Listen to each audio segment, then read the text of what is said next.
Today is December 20th, 2007, and I am interviewing Mr. Bill Deam at his home in Sidney, Ohio. Mr. Deam is 85 years old, having been born on August 22nd, 1922. Mr. Deam was a first lieutenant in the Army Air Corps during World War II and served in the European theater of the war. Present at this interview are Mrs. Amy Gleason, TV productions teacher, her husband Tim Gleason, and Mr. Deam's son, Mark Deam. Alright, my name is Corbin Henson. I am a student at Sidney High School, and I'm a part of the Veterans History Project. Can you state your name? Bill Deam.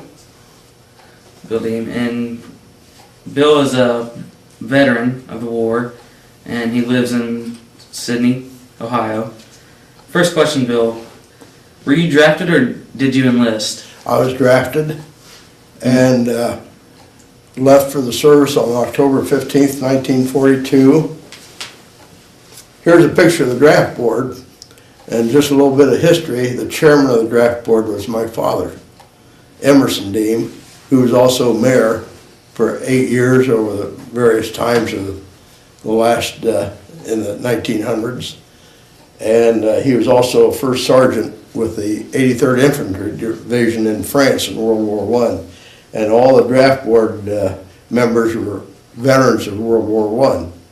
So I don't know if it picks it up or not, but that's the draft board that drafted. The day I left for the service, there were 72 Shelby Countyans that left on the troop train, and 8 of the 72 were in the class of Sidney High School class of 1940. And where were you living at the time you were drafted? Where was I at the time I was drafted? You mean I lived in Sidney? Yeah. Why did you pick the servants branch you joined? The draft board did it for me. The Army did it for me. We reported Fort Hays in Columbus is where they sent all the draftees that time, and ran through a battery test at Fort Hays. And a fellow by the name of Jim Clark and I, were both in the class of 1940, we both ended up in Fort Belvoir, Virginia in the Combat Engineers and spent 3 months there, basic training. Do you recall your first days of service? Well, not totally, but it was a big switch going from civilian life to military life. And I think at Fort Hays you turned in all your civilian clothes. That was the end of that, and they gave you all your military clothing. A lot of fatigues, which I found out were very necessary, and so you got back to. I think we got some shots there, and you started eating GI food, and it was a change. Can you tell me about your basic training experiences? Was it really tough, or? My training? Yeah. Well, of course, I spent 3 months at Fort Belvoir in the Combat Engineers. And at the end, close to the end of the 3 months, they opened up, since the Air Corps was part of a branch of the Army, they opened up pilot training, if you were interested. And so I applied for transfer to the Army Air Corps Cadet, and had to have an Air Corps physical, which is a little different than the Army physical. And then they had to go before a review board why I wanted to transfer to the Air Corps. And I don't know what I told them. Whatever I told them must have been okay, because I transferred to the cadet program, sent me to Nashville, Tennessee for classification, and was classified for pilot training and sent to Maxwell Field in Montgomery, Alabama for pre-flight. Do you remember your instructors? Remember what? Your instructors? No, You don't remember any? no. I remember when I went after pre-flight, and we went to primary training in Helena, Arkansas on a PT-19, and I remember in primary we had Civil Air Patrol civilian instructors. We didn't get military instructors until we went to basic, and from then on it was all military. How did you get through it? How did I? Get through, like, basic training of the war? Not sure how to answer that. I went on through primary to basic training and flight in Walnut Ridge, Arkansas, and then I went to advanced training in Napier Field in Dothan, Alabama. And when I graduated from there, I got my commission as second lieutenant and my wings. And then I transferred from there. They sent me to Barksdale Field outside Shreveport, Louisiana for B-26, which is, this is a scale model our kids got me for, I don't know, birthday or Christmas, but this is a scale model of a B-26, which is a twin engine bomber, and carried a crew of 6, and was armed with 11 50 caliber machine guns, carried a bomb load of 2 tons, and could carry 40 100 pounds up to 4 1,000 pound bombs, and carried a fuel capacity of 900 gallon, and we cruised at probably around 210 miles an hour airspeed, and it was powered by two 2,000 horse Pratt & Whitney engines. But that's what started flying as a co-pilot at Barksdale Field in Shreveport. And we spent, probably about 2.5 months there before we headed for England. And then we spent a couple weeks outside of Belfast, Ireland for pre-combat training. And then they sent us to our permanent group, 394th Bomb Group, and at that time, before D-Day, it was located in Chelmsford, England, which is about 50 miles northeast of England, northeast of London, about 50 miles. And that's where we started our combat missions. Were there a lot of casualties in your unit? Yeah, I think we were fortunate. If I remember right, throughout the war, I think there were 400 and some that lost their life. But we were luckier than the 8th Air Force, the B-17s, B-24s, because they went into Germany. Most of our missions were France and Holland, Belgium, and we didn't have the fighter assaults by the German fighters that the B-17 and B-24s had. They would sometimes lose 30–40% of their planes and crews on one mission. So most of our losses were due to anti-aircraft, 88 millimeter anti-aircraft fire. Of course, we also lost a lot of people due to weather, due to pilot error, due to mechanical failures. But I think that we lost over 400. There's only one fellow in one of our crews, a fellow by the name of Johnny Schism, but he lost his life on a mission after I finished my missions, and unfortunately got hit by a hunk of flak and bled to death before they could get him back to base. Were you awarded any medals or citations? Yeah, awarded, Air Medal with 2 silver leaf clusters and 3 oak leaf clusters, a victory in Europe. The French award was, the French government award was a medal, and I don't remember what the name of it was anymore. But Yeah, did receive it. I don't remember what all they were. How did you stay in touch with your family? Stay in touch with the family? Yeah. Just by letter. Just letters.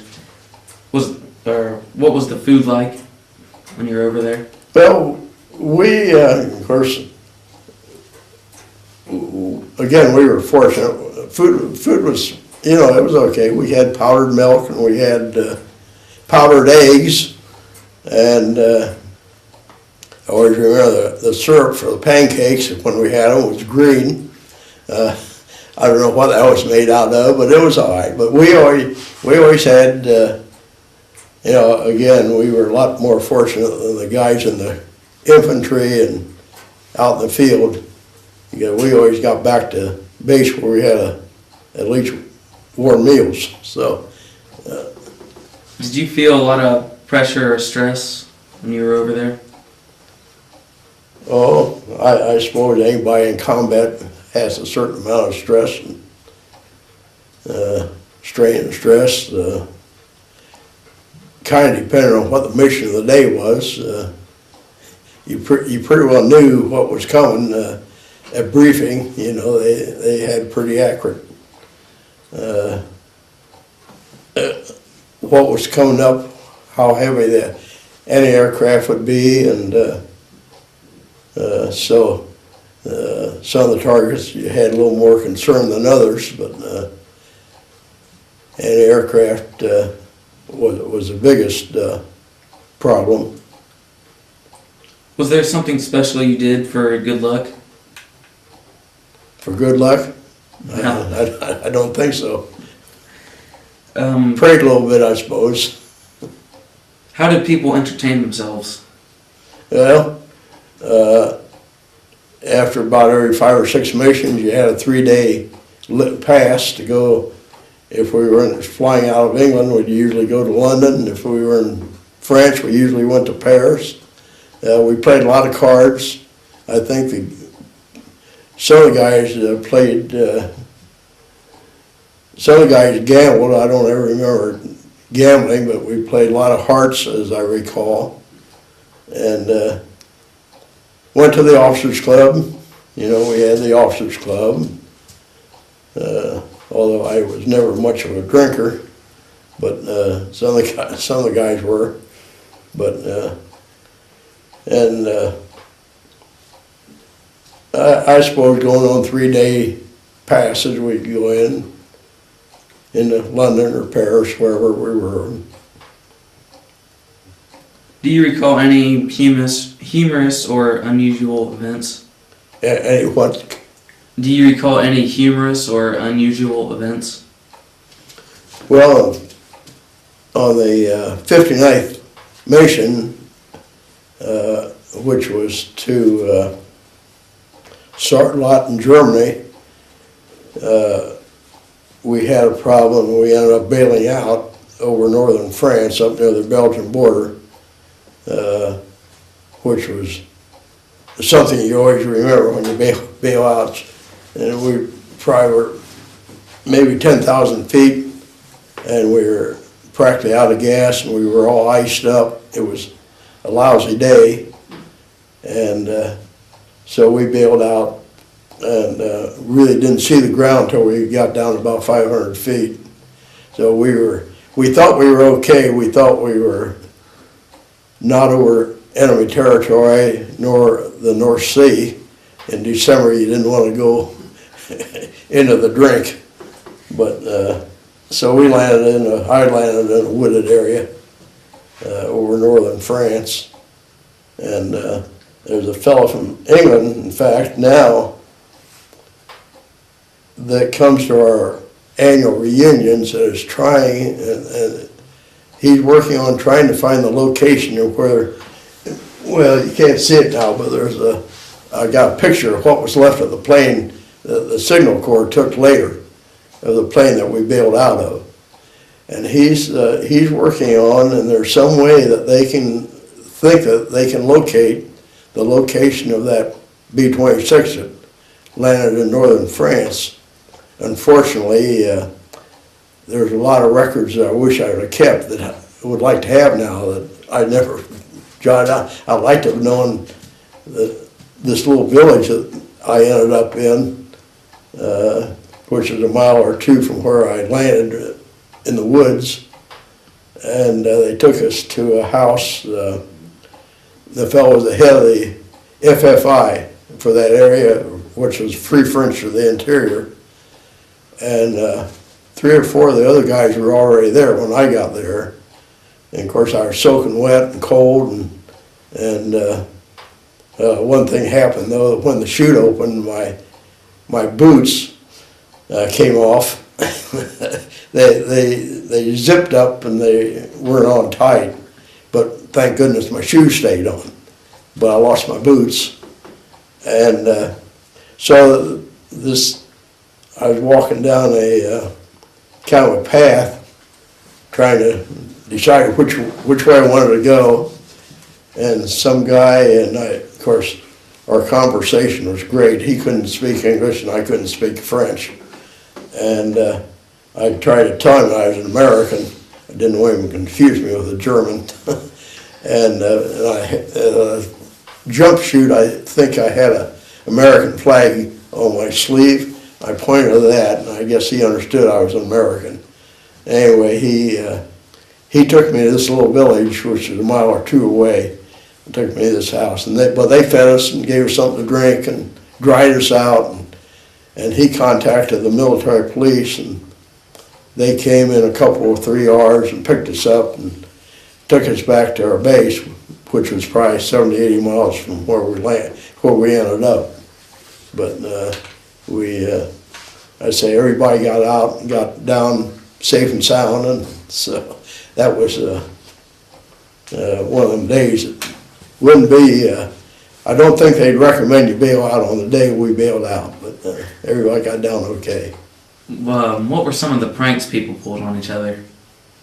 Some of the French what? What were some of the pranks people pulled on each other? Oh, there weren't too many. One of the things we did, we were staying in Quonset huts in England at the time, and we knew he and his crew, a fellow by the name of John Sherry, and he's from upstate New York,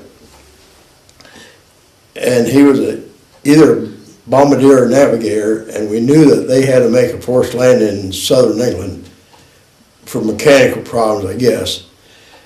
And we knew he was safe, but of course he didn't know that we knew that. So we took all his personal property and divided it up, and that wasn't the thing we should have done. We did it as a prank, but he wasn't very happy about it. I remember that. But anyway, when he got back to the base, why all his personal property was divided amongst the rest of us, and he wasn't happy about it. I remember that. Probably something we should never have done,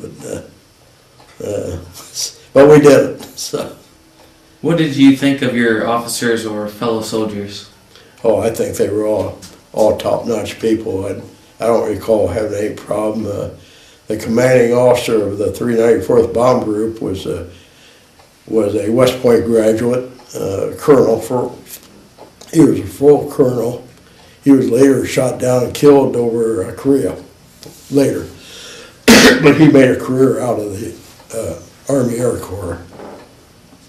And he was top-notch. I mean, he flew missions just like the rest of us. He didn't back off because of he could.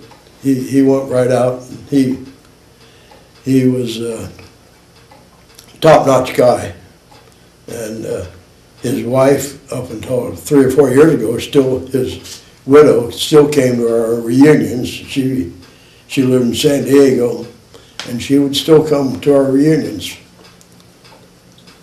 Did you keep a personal diary?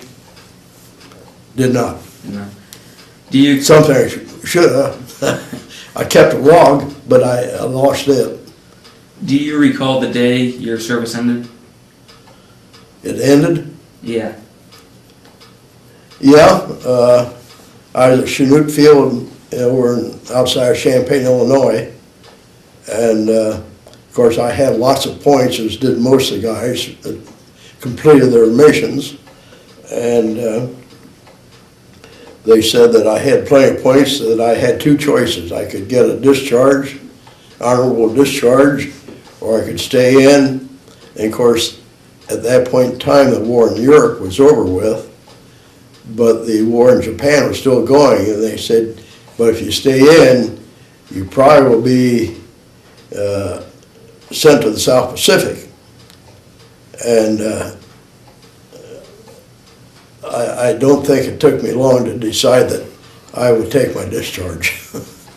I think I had enough military life by then, and thought I was pretty fortunate to get it, flying that many missions and getting out in one piece.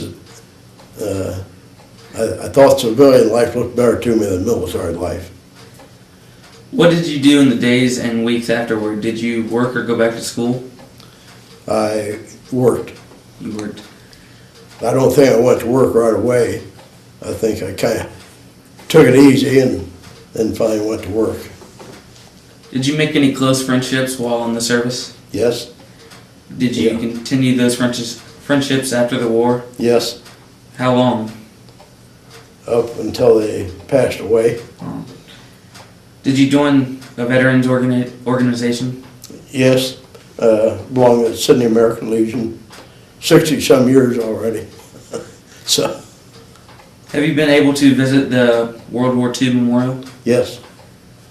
When did you visit? Our Mark and Marcia and John took me over there 2 years ago this past August. What did you think of it? Well, I thought it was great.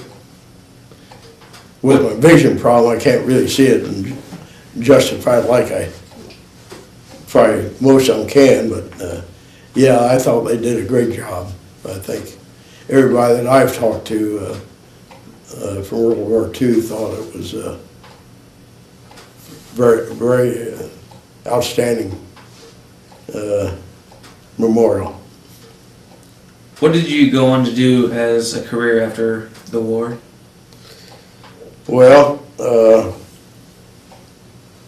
I spent a few years with immediately after the war. I worked for Dunson Supply Company, but then I went to work for Mack Truck as personnel manager here in Sidney, and spent about 3 years there. And then Mack closed the Sidney operation where they built fire trucks, and offered me a job over in Allentown, Pennsylvania. So we moved over to Allentown and spent about 3 years there or so. And then when my father died, he was in the insurance business.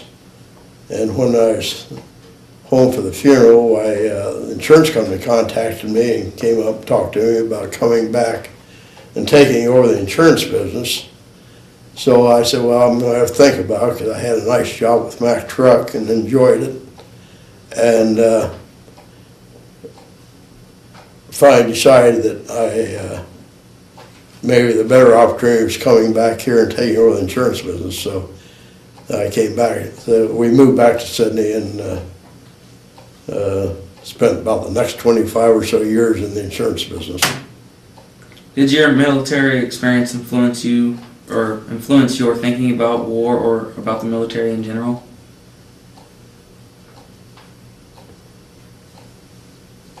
Well, not sure how to answer that. I thought that military service was, I think that I basically enjoyed the years in the military. I'm pretty sure I did. And I guess I've always been pretty pro-military ever since. If in a veterans organization, what kinds of activities does your post have? Well, one time I was on, right now I'm not active at all, but one time I was on following World War II, I was pretty active in the American Legion. I was on a couple different committees at times, and when they were still located downtown.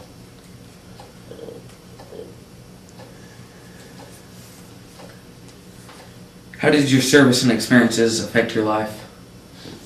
Oh, I don't know if it had any particular effect on it that I recall. You know, when I got out of the service, I was a civilian from then on. Is there I anything? guess I was a civilian when I was in the military. Is there anything you would like to add that we have not yet covered in this interview?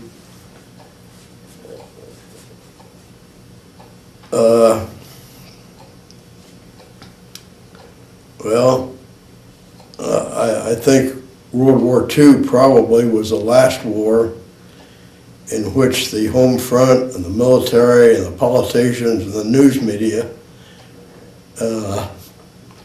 were all on the same page. You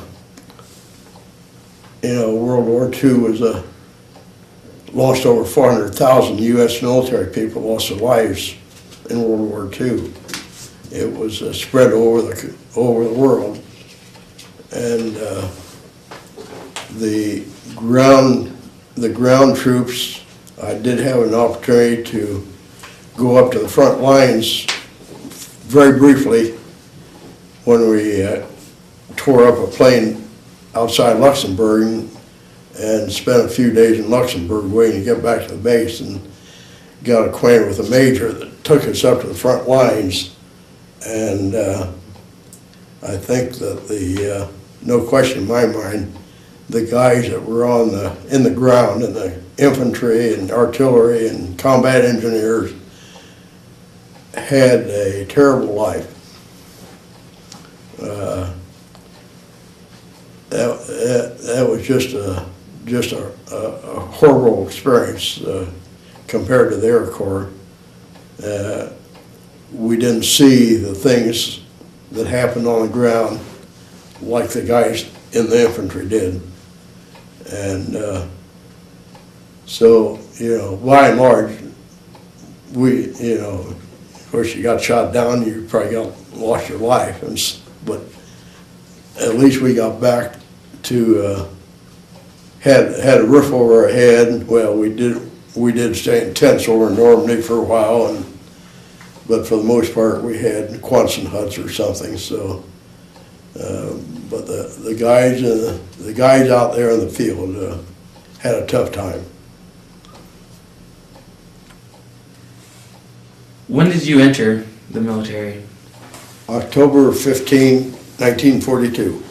And when did you leave? I think it was August 20th of 45. And at that point in time, the war in Europe was over with.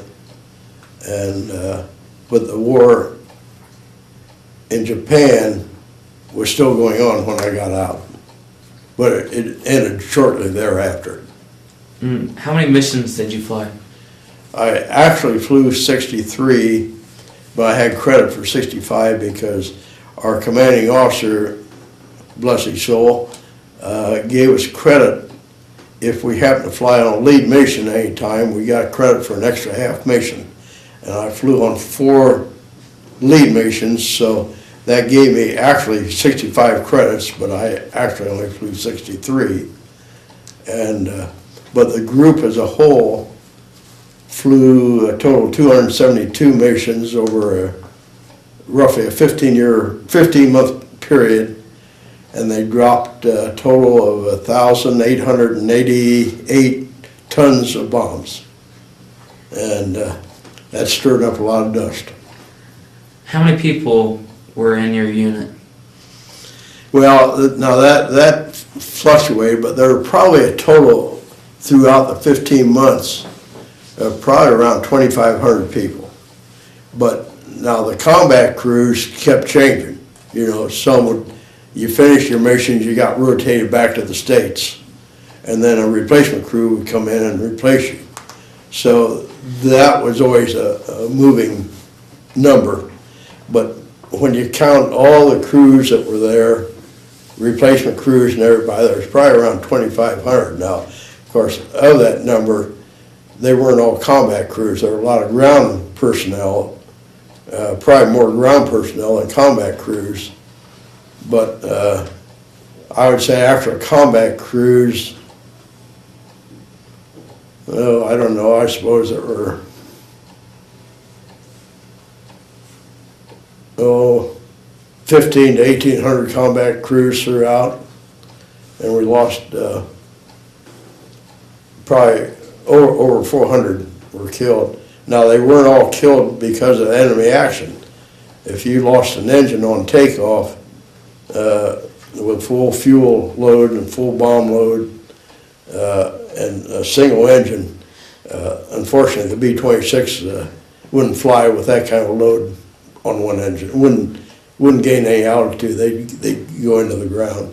So we lost, we probably lost more people due to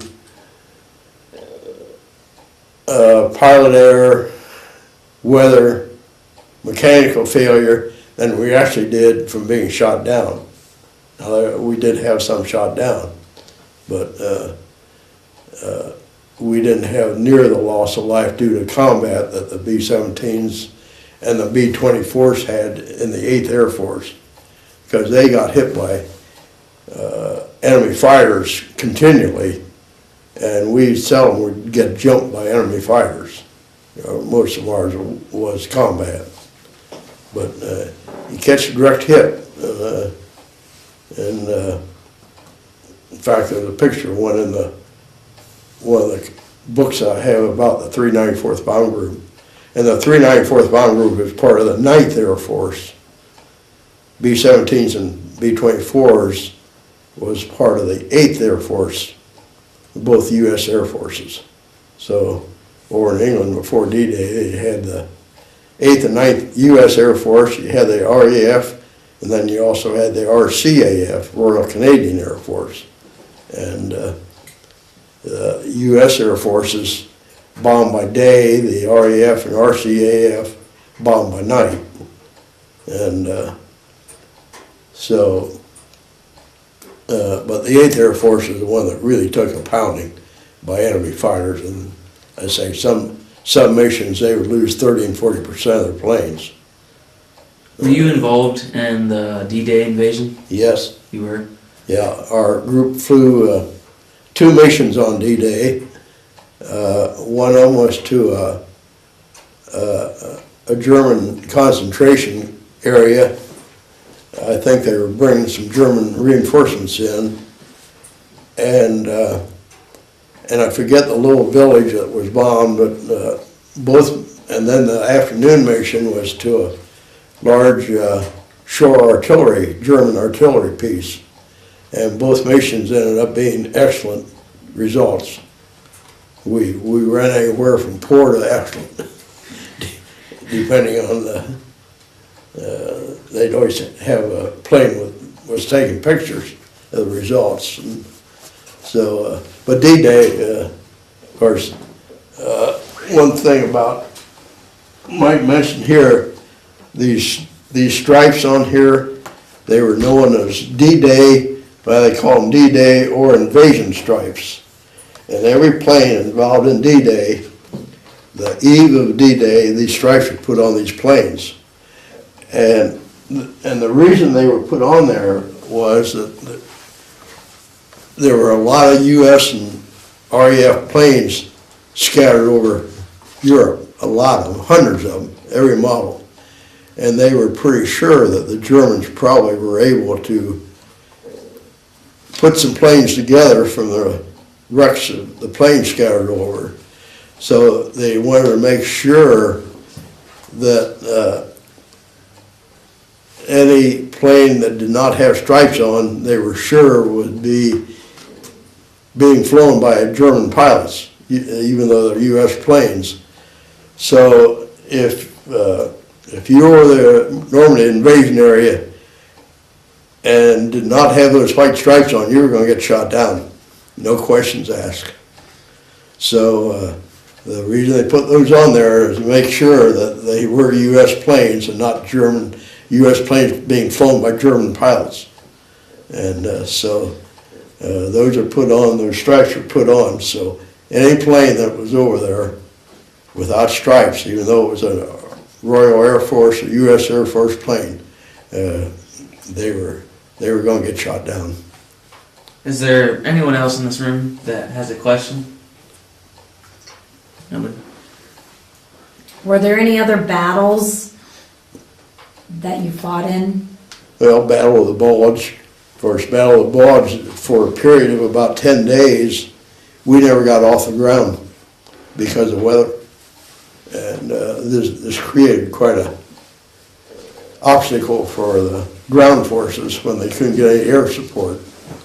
Because of weather, I think the Battle of the Bulge started on December the 16th, I think. And, well, the history of the 394th Bomb Group gives the dates. The last date before, until we flew again. And there was about a 10-day period in there that we never got off the ground. And the ground forces desperately needed the air support and couldn't get it. And gosh, you know, the U.S. and British both had heavy casualties in the Battle of the Bulge. I forget how many thousands were killed during the Battle of the Bulge, and it was just lousy weather, snow and cold, and you know, tough going. And the Germans had put together quite a offense there in the Battle of the Bulge. Came as a totally unexpected. But once the skies cleared up and could get the Air Forces back in the air, and things turned around pretty quick then, and so it was. They trapped the. I think it was the German 6th Army in a place called Falais, and I think it's spelled. It's on the map, Falais, France, F-A-L-A-S-E, I think, but I'm not sure. But somehow they got the German 6th Army trapped there. And I remember that was one of the few missions we flew like 3,000 or 4,000 feet. Usually we flew at 10 to 12, 13,000 feet. And they just annihilated the whole 6th Army. I mean, between the artillery and the Air Force, there were bomb craters and artillery craters. You could see them from 4,000 feet with no problem. And they just, the Germans that came out were so shell-shocked, they were useless. They were no value the rest of the war. I mean, the ones that weren't killed were POWs for the rest of the war, but they were, for 2 days, they just bombed that area totally. There was just nobody hardly got out. So all their equipment was destroyed, and but we supported General Patton after D-Day. We supported. I know we bombed St. Lo, and that's where they finally broke out. And but we supported General Patton quite a bit. How much forewarning did you have to the invasion of D-Day, and how much preparation went into that? We had knew nothing about D-Day until D-Day morning. I mean, that was the best kept secret. Everybody knew it was coming, but when it was coming, and you know, we kept looking, because flying out of England, we kept looking for signs of anything. Never saw anything. It was the best kept secret to have that many military tanks and jeeps and artillery pieces scattered around, and we never saw any signs of anything until D-Day. I mean, it was a briefing that morning. You know, it said, "This is the day." And of course, everybody was quite excited and thought, "Well, this is finally the light at the end of the tunnel." So, Who was your main commander, your general, or your? Who was General Eisenhower? He was a commanding general of the all forces. And did you ever see him in person? No, nope, never did. And were you in the service when President Roosevelt died? Yeah. We were back in the States, and when I got home from overseas, I had a 30-day leave, and we had to report to Santa Ana, California for reassignment. And where were we? Where we stopped, 3 of us, 2 of them from Chicago, our bombardier Herb Williams and I, and another fellow that was a bombardier or pilot with the 8th Air Force. We all went together, and Herb Williams bought a car, and we drove from. I think I went to Chicago, and we drove from there, and someplace in Texas we stopped. We drove, and that nonstop. There weren't any interstates then, and we drove to. Oh boy, I can't remember the name of the place, but we stopped and found out then President Roosevelt had died that day. And so we were, just trying to remember when, was it March maybe of 45? March or April, and I forget, it might have been April.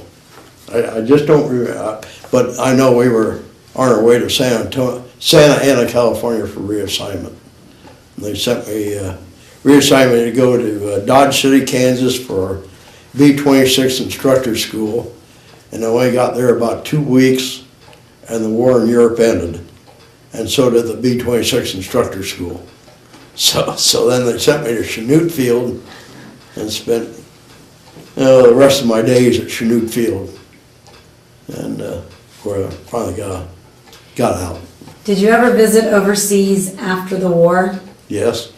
Was it 01? 2001. 2001. June of 2001.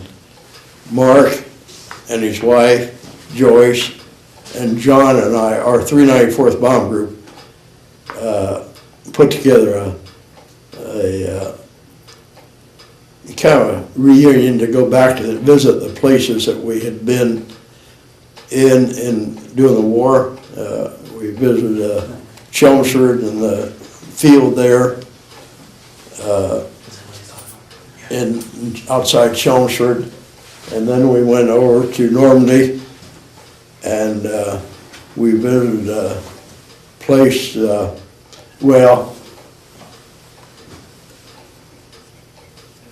I forget the field. We were at what they called Airstrip 13 in Normandy. And of course, there was very little we recognized. And then we went up to Cambrai, France, where we flew out of.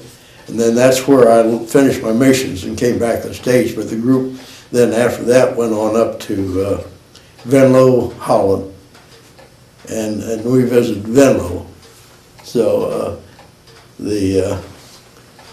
so we did spend some days over in England and France in 2001, visiting the places that we had flown out of.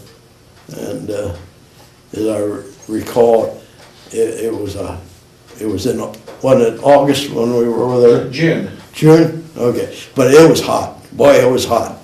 And the tour bus we had in England was fine.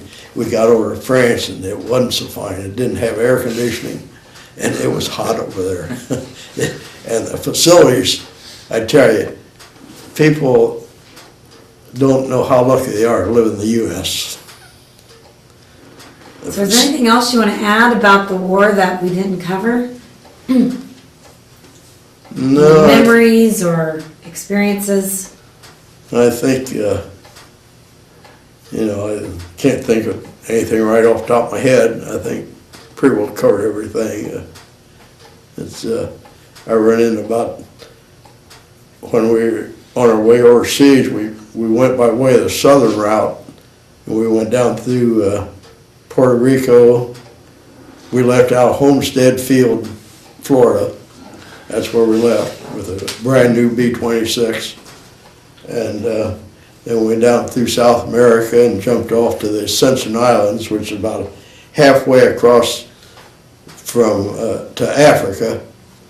And the B-26 900 gallon of gasoline wouldn't get you to the Ascension Islands, so they installed a 200 gallon auxiliary tank in the Bombay to give you enough gas to get out to the Ascension Islands, then on over to Africa, and then up through Sahara Desert. We stopped there someplace out in Sahara, then up to Marrakesh, Morocco, and I run into Bill Zorn there. He's the only other guy I run into doing the service. Well, I ran into a guy in Paris one night from Sydney, but Bill Zorn, I did get to go with him somehow or other. And but we really never lacked anything. You know, we never run out of bombs or gasoline, or so it was hard to believe you can handle that many thousands and thousands of people and have food and medical and all that for everybody. It was just, no question in my mind, World War II was the last war.